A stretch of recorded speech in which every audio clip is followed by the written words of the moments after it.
तो उम्मीद है आप सबका आज टेस्ट बहुत अच्छा हुआ होगा।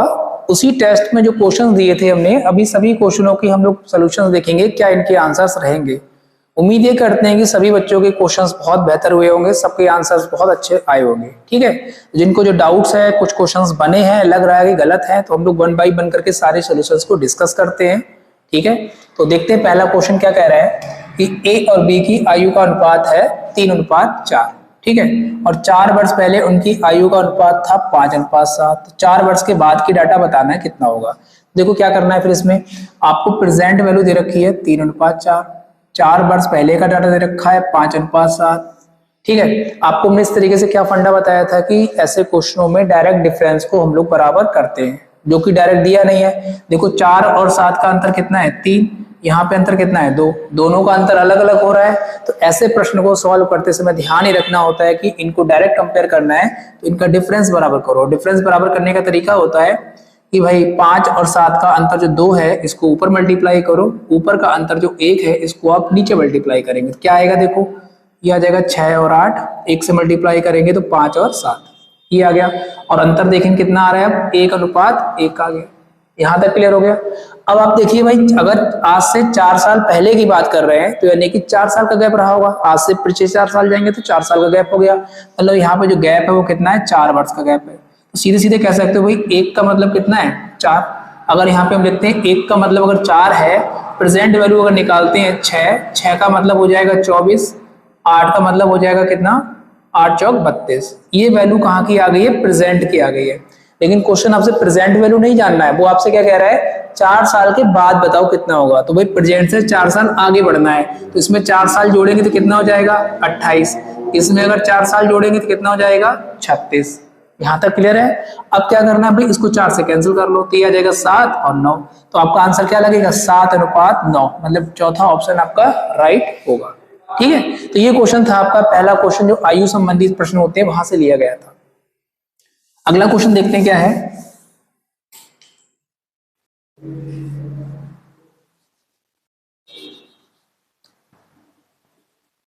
ठीक है, नेक्स्ट क्वेश्चन क्या कह रहा है आपका कि भाई ये 4 लोग हैं, इसमें इतना रुपया बांटना है, ये इनका अनुपात है। ठीक है, 3, 4, 7, 8 और 6।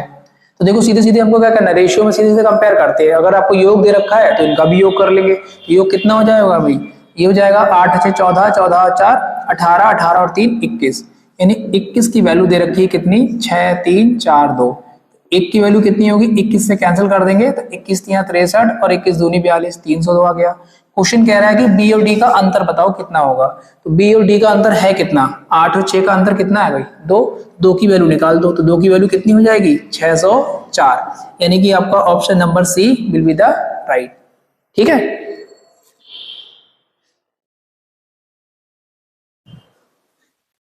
तो अगला क्वेश्चन देखो क्या कह रहा है। अगला प्रश्न क्या कह रहा है आपका कि भाई इसमें चतुर्थ अनुपात और इनका तृतीय अनुपात। देखिए चतुर्थ अनुपात का कॉन्सेप्ट क्या होता है, अगर आपको इसको ए मानते हैं, इसको बी मानते हैं, इसको सी मानते हैं, मतलब को डी निकालना है। यहाँ के केस में क्या है, तृतीय अनुपात कह रहा है ये ए है, ये बी है, तो सी निकालना है। दोनों का अलग अलग कॉन्सेप्ट है, मिलाकर के आंसर आ जाएगा। अगर हम ये निकालना है तो हमें पता है पैटर्न क्या लिखा जाता है, A/B, C/D। अगर इस पैटर्न पर इसको लिख दिए तो क्या आएगा भाई, 12:16 और ये आ जाएगा 6:D। तो ये हो जाएगा हमारा 12/16 बराबर 6/D।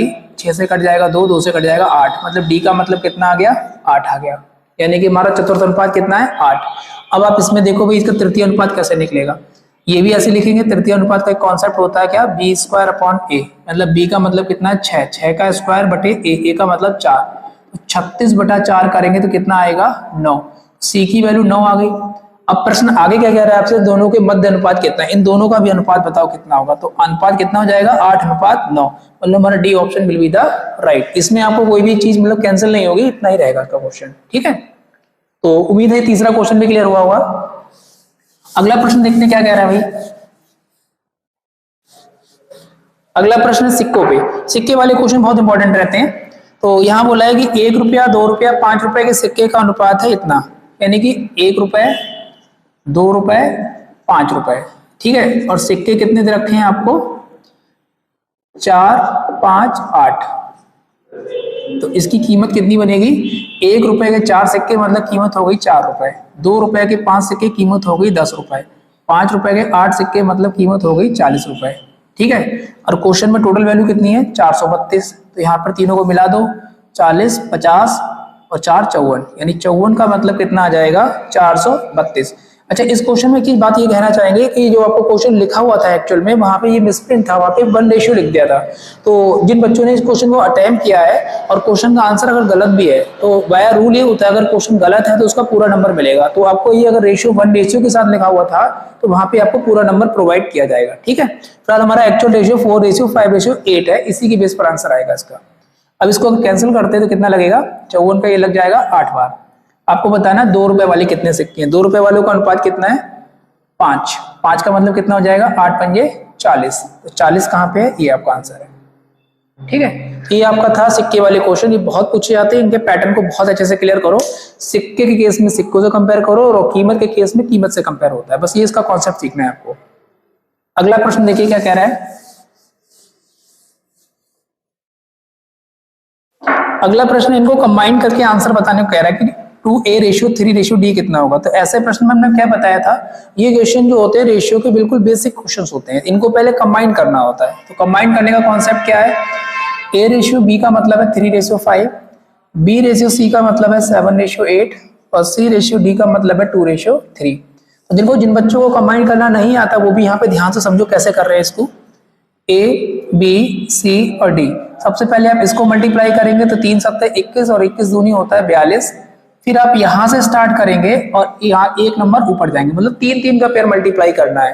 तो भाई देखो 7 दूनी 14, 14 पंजे होता है 70। ठीक है, यहां से स्टार्ट करो और यहां तक आओ, 8 पंजे 40, 40 दूनी होता है 80 और यहां से लेकर यहां तक आएंगे तो 8 पंजे 40, 40 दिया होता है 120। ये आ गया इनका अनुपात। हालांकि इसे कैंसिल करेंगे तो फाइनल रेशियो बनता है, लेकिन हमें डिमांड नहीं है उसकी। हमें क्या जरूरत है, हमें केवल 2a:3:d की जरूरत है। 2 × a का मतलब कितना है भाई 42। ठीक है, और बोला 3d, तो 3 और d का मतलब कितना है 120। इसे कैंसिल करेंगे, 3 से कैंसिल करेंगे 14 आ जाएगा, 2 से कैंसिल करेंगे तो ये 60 आ जाएगा, 7 से 2 से कटेगा तो 7 आएगा, ये आ जाएगा 30। यानी आपका आंसर हो जाएगा 7:30, यानी कि third option will be the right. तो उम्मीद है ये 5 क्वेश्चनों का सॉल्यूशन आपको बहुत ही अच्छे से क्लियर हुआ होगा। जिस बच्चों को भी डाउट रह गया है तो एक बार वीडियो को अपना पॉज करके क्वेश्चन को ध्यान से समझे और लगाओ इनको। ठीक है,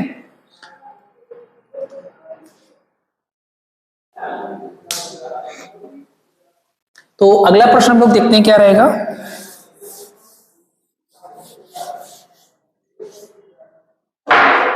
अगला प्रश्न आपसे कह रहा है कि भाई ये कम रेशियो दे रखा है इनका, ठीक है, और ये भी दे रखा है a+b+c 40 है। तो आप क्या करेंगे इस प्रश्न में, सबसे पहले कि अगर आप ध्यान से देखो इनको अगर हम जोड़ देते हैं, ऐड कर लेते हैं, तो देखो क्या बनेगा, एक बार a एक बार ये, मतलब 2 बार a आ रहा है, 2 बार b आ रहा है और 2 बार c आ रहा है, तो ये बन जाएगा 2a+b+c। और यहाँ पर कितना हो जाएगा, इनको जोड़ेंगे तो 15 14 होता है 29, 29 और 11 होता है 40, मतलब वैल्यू हो जाएगी 40। और रेशियो है तो इसके साथ में एक कांस्टेंट के भी लेना पड़ेगा आपको, क्योंकि डायरेक्ट वैल्यू कंपेयर नहीं कर रहे हम लोग। ठीक है, और यहाँ पर ये वैल्यू उठा के यहाँ लगा दीजिए, तो कितना हो जाएगा 2 × 40 बराबर हो जाएगा 40 के, ये कट जाएगा तो k का मतलब आ गया 2। आपको कांस्टेंट की वैल्यू मिल गई है। अब कांस्टेंट मिल गया तो यहाँ पर वैल्यू को फिल कर दो, यानी कि हमको पता है कि भाई a+b का मतलब कितना है 15 है, और कांस्टेंट k मान लो वहां पे, तो k की वैल्यू यहाँ फिल करेंगे तो कितना हो जाएगा ये 30, 2 लगाएंगे 30 हो जाएगा। b+c इसकी वैल्यू कितनी है 14k, अगर 14k तो कितना हो जाएगा 28, और c+a कितना है हमारा 11k, तो कितना हो जाएगा 22। ठीक है, ये तीनों की वैल्यू आ गई। अब क्वेश्चन में तीनों का कंबाइंड आपको दे रखा है, a+b+c का मतलब कितना दे रखा है 40। अगर तीनों का कंबाइंड दे रखा है तो बस वैल्यू निकालो, a+b की जगह पर 30 लगाओ, मतलब यहाँ पर a+b की जगह पर अगर हम 30 लिखते हैं तो c बचेगा, c का मतलब कितना बचेगा 10, तो c की वैल्यू आ जाएगी 10। ऐसे ही आप b+c की वैल्यू यहाँ लगाओ, b+c लगाएंगे कितना 28, और 40 में से 28 जाएगा तो कितना बचेगा 12। ठीक है, अगर c+a लगाते हैं तो c+a 22 है, तो b की वैल्यू कितनी आ जाएगी 18 आ जाएगी। तीनों की वैल्यू आ गई। अब जो क्वेश्चन की डिमांड है यहाँ वैल्यू फिल कर दो, मतलब कि 3a, a का मतलब कितना है 12, b का मतलब है 18 और c का मतलब है आपका 10। तो सॉल्व करेंगे कितना आएगा 36 + 18 - का 40, तो ये कितना हो गया 8 और 4 6 14 हासिल 1 5 54, 54 में से 40 घटेगा तो कितना आएगा 14, यानी कि ऑप्शन नंबर हमारा B will be the right. ठीक है, थोड़ा सा अच्छा क्वेश्चन था, बिल्कुल जीरो लेवल वाला 5वां क्वेश्चन था। इसका थोड़ा सा एवरेज लेवल का हो या थोड़ा एडवांस लेवल का हो, ये क्वेश्चन नंबर 6 था। इसमें भी तो कांस्टेंट के बिना सॉल्व करोगे तो क्वेश्चन के आंसर गलत हो जाएंगे, क्योंकि हमें वैल्यू फिल करनी इसलिए। ठीक है, अगले देखो क्वेश्चन नंबर 7, जिसको भी इसका सोल्यूशन नोट करना है वीडियो पॉज करके आराम से नोट कर सकता है। क्वेश्चन नंबर 7 देखिए,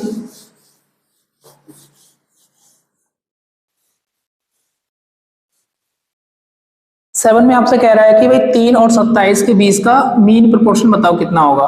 तो देखो कैसे निकलेगा। मीन प्रोपोर्शन का फॉर्मूला होता है, अगर हमें बी की वैल्यू निकालनी, इसको ए मान लेते हैं, इसको सी मान लेते हैं, बी निकालना है तो हो जाएगा रूट ए सी। ठीक है, तो ये कितना हो जाएगा 3 × 27, यानी वैल्यू हो जाएगी 81, और 81 का मतलब कितना हो जाएगा 9, यानी कि ऑप्शन नंबर आपका D will be the right. ये हो जाएगा इसका मीन प्रोपोर्शन। तो उम्मीद है आपको ये क्वेश्चन भी क्लियर होगा, बिल्कुल जीरो लेवल का क्वेश्चन था ये। अगला प्रश्न देखते हैं, क्वेश्चन नंबर 8। 8वां क्वेश्चन कह रहा है कि इसका जो व्यय और बचत का अनुपात है 5:1 है। सबसे पहले इनकम का कॉन्सेप्ट होता है एक्सपेंडिचर, मतलब इसको कहते हैं हम लोग व्यय, प्लस सेविंग इसको कहते हैं हम लोग बचत। ठीक है, और इसको कहते हैं इनकम मतलब आय। ठीक है, देखो कितना दे रखा है 5:1। अगर ये वैल्यू 5 है और ये वैल्यू 1 है तो ये वैल्यू 6 हो जाएगी। इतना तो क्लियर है। अब बोला है कि वेतन में 25% बढ़ गया, मतलब इसमें अगर वैल्यू 25% बढ़ जाए और बचत में बोल रहा है कि 20% वैल्यू बढ़ जाए तो कितना हो जाएगा भाई। इसका अगर 25% बढ़ा दें तो 6 का 125/100 सॉल्व करेंगे तो आएगा 7.5। ठीक है, इसका अगर वैल्यू बढ़ाते हैं 120/100 तो ये आ जाएगा 6/5, मतलब 1.2 आ जाएगा। ठीक है, ये इनकम है और ये आपकी सेविंग है, तो यहाँ पर इसको अगर दोनों को घटा देते हैं तो हमारे पास आ जाएगा व्यय, मतलब खर्चा आ जाएगा। तो 7.5 में से अगर 1.2 घटाते तो कितना आएगा 3 और 6.3 आ गया। अब प्रश्न आपसे कह रहा है कि भाई इसका जो वर्तमान व्यय है वो कितना है 4347 है, और हमारे हिसाब से कितना आ रहा है 6.3 आ रहा है। दोनों कंपेयर कर लेंगे, 6.3 का मतलब हो जाएगा 4347, 1 इज इक्वल टू हो जाएगा 4347/6.3। और आपसे क्वेश्चन की डिमांड है कि प्रारंभिक वेतन बताओ। प्रारंभिक वेतन कितना हमारा 6, तो 6 का मतलब निकालना है 4347 इंटू कर देंगे 6, और पॉइंट की वजह से एक 10 और बढ़ जाएगा, यहाँ 10 बढ़ा लेते हैं और नीचे हो जाएगा 63। ठीक है, तो 6 से काट लो, 6 9 63 होता है, 9 से काटेंगे और इसको अगर 9 से काटेंगे तो 9 चौक 36 हो जाएगा, और बचेगा कितना हमारा 7, 9 चौक 7, 9 अट्ठे 72 और 3, 9 3 27, 483। एक पट इसको फिर से कैंसिल करते हैं, कहाँ पे दिक्कत है। इसको अगर हम कैंसिल कर रहे हैं 9, 7 से काट लो, 7 9 63, इसको 1 मिनट को 7 से काटते हैं, 7 6 42, 7 दूनी 14, 7 1 7 0।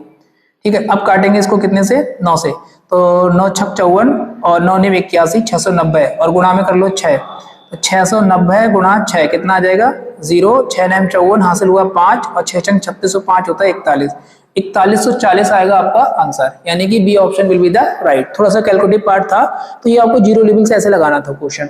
फिर से एक बार रिवाइज कर दे रहे, आपको व्यय और बचत दे रखी थी, उसके बेस पर हमने इनकम बनाई 6, इनकम को 25% बढ़ा लिया, आ गया 7।